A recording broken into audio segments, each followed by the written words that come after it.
Hello and welcome back. You're watching a special show on the phenomenon of saffron terror. Since the Mumbai blasts in 1993, there has been an automatic and damaging perception amongst most Indians that there is a Muslim hand behind every terror blast. To some degree, there is a bias which is being shared by police and intelligence agencies too.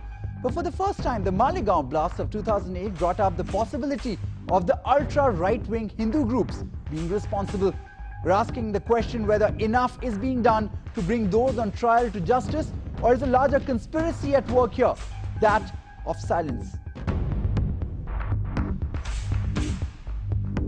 Although it took time, some common names were uncovered by the different state ATS agencies of Maharashtra, Rajasthan and Andhra Pradesh, and they allowed investigators to join the dots. What emerged was the following. 4 mobile phone triggered bombs used to blast Ajmer and Mecca-Masjid.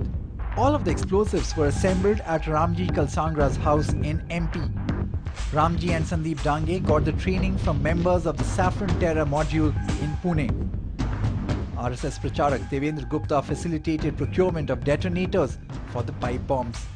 The detonators that triggered the bombs had Vande Mataram embossed as screensavers.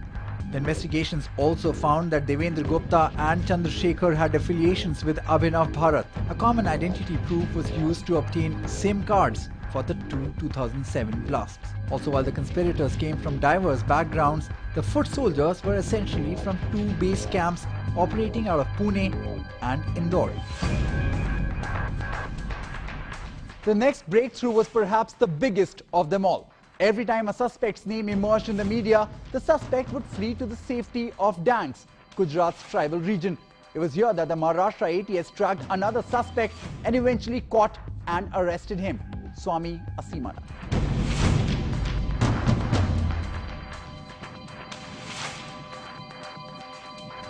And it was only on December 18, 2010 when CBI escorted 59-year-old Bengali Navakumar Sarkar, popularly known as Swami-Aseemanand, from Tihar jail to the 30,000 court, that the entire conspiracy was unraveled.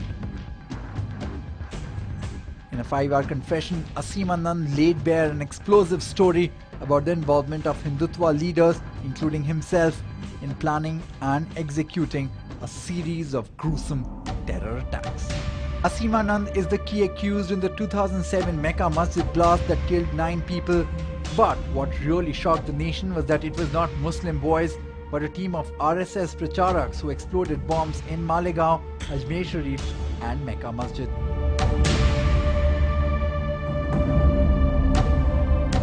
The most stunning was the Samjhauta Express train blasts in 2007. Right through New Delhi had sought to blame Pakistan-based terror outfits for the Samjhauta Express blast, while Islamabad had maintained that the Samjhauta blasts were an act of terror by India's homegrown outfits. Aseemanand's revelations now vindicated Pakistan's claims. According to National Investigative Agency, Hindu extremist groups had targeted Pakistani citizens aboard the Samjhauta Express on February 18 in retaliation for the terror blasts at Sankat Mochan Temple in Varanasi. This bomb-for-bomb mentality tragically caused the deaths of 68 people in a blast aboard the Samjhauta Express near Panipat in Haryana on February 18, 2007. The train was on its way to Pakistan. Both Indian and Pakistani nationals were killed in this attack. Aseemanand has confessed to his role. He has named himself, Sunil Joshi, Devendra Gupta as planners. पिछले 10 वर्षों में 1 लाख से अधिक नागरिक Islamic आतंकवाद का शिकार भारत के अंदर हुआ है।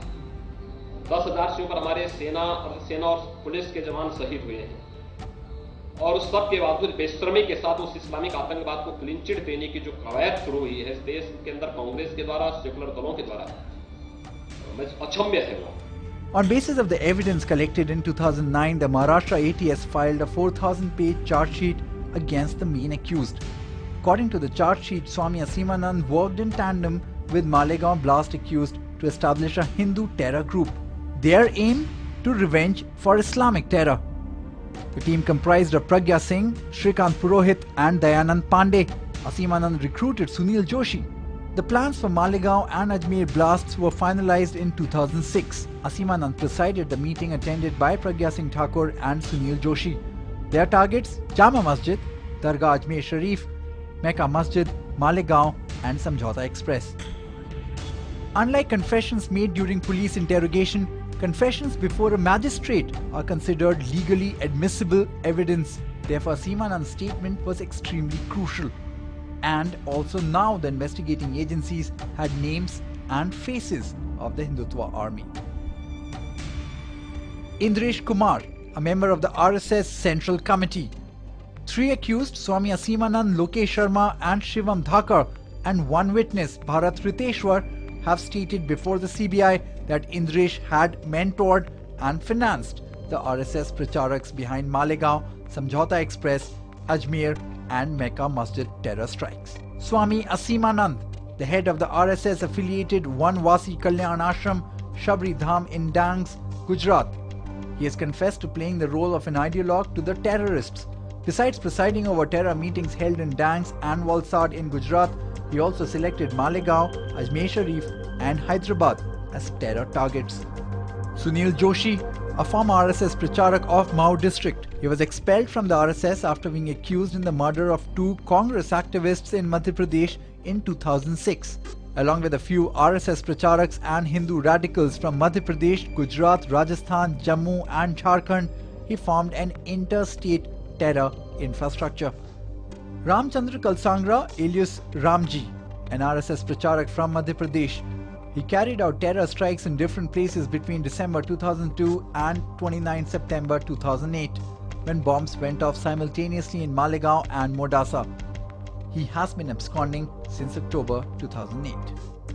Shivam Dhakar, an RSS activist and associate of accused Joshi and Ramji Kalsangra. Along with other RSS pracharaks, he allegedly took training in bomb making in 2005. He also did a recce for terror strikes at Aligarh Muslim University and residence of Justice U.C. Banerjee, the chairman of the Godhra Commission. Lieutenant Colonel Lt-Col-Purohit, a founding member of terror outfit Abhinav-Bharat, he was posted with the military intelligence unit at Nashik. He allegedly tried to draft in other army officers in his terror outfit. He is accused of supplying RDX for the 2008 Malegaon blast. Devendra Gupta, the RSS Vibhag Pracharak of Muzaffarnagar, Bihar. He provided logistics to Joshi, Kalsangra and Dange for terror strikes. He also harbored Kalsangra and Dange in RSS offices while they were on the run. Lokesh Sharma, an RSS worker and close associate of Joshi, Dange and Kalsangra.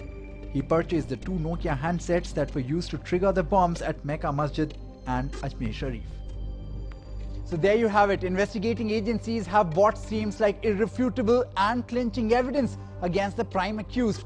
And with its groups identified, its leaders arrested, and its foot soldiers either dead, behind bars, or on the run, it seemed like one had closed in on saffron terror.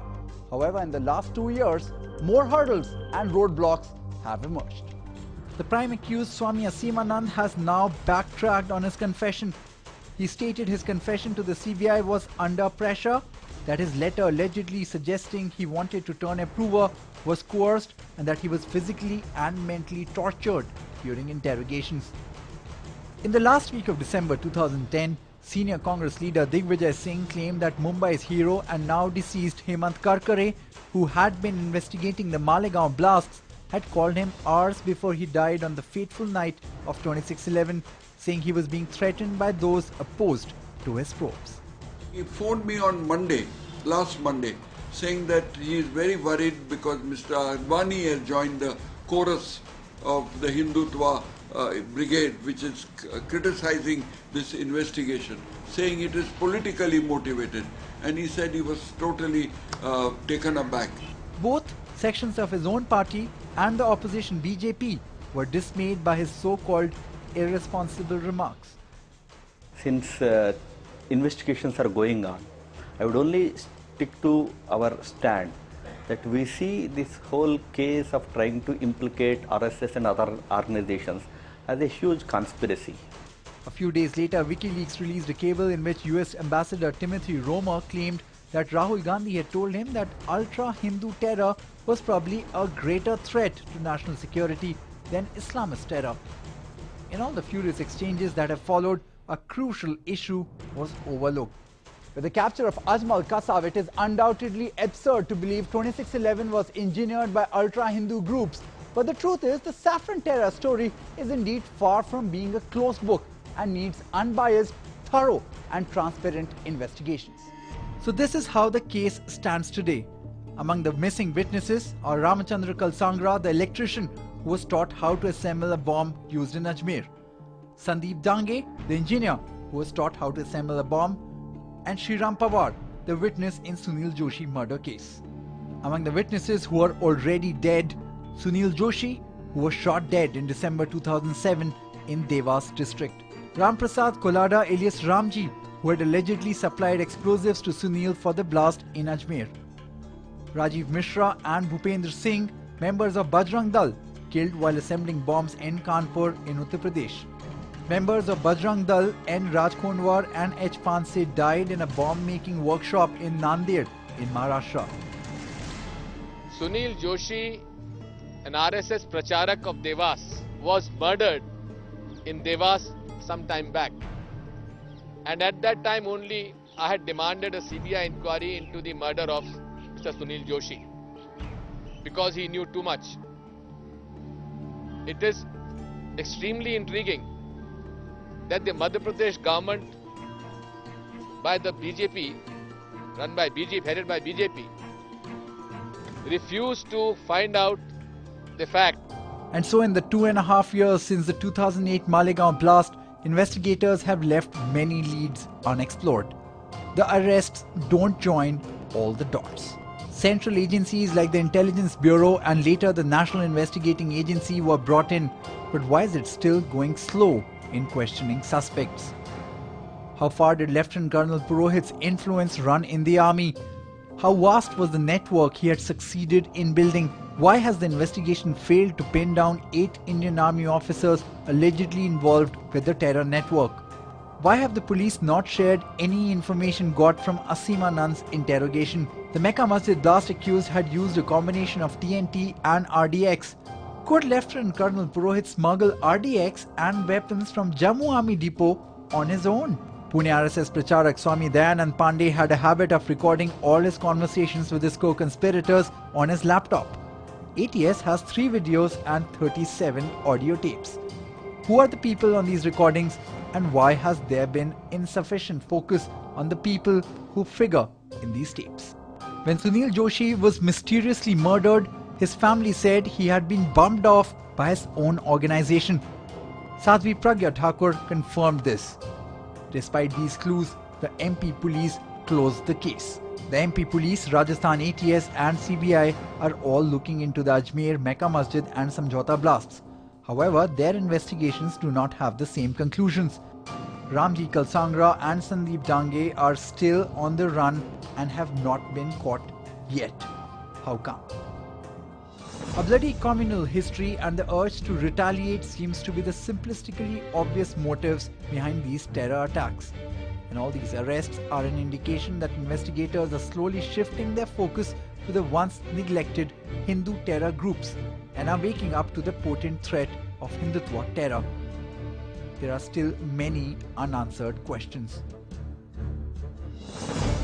So we are asking why, when there are so many leads and evidence, is a clear picture yet to emerge?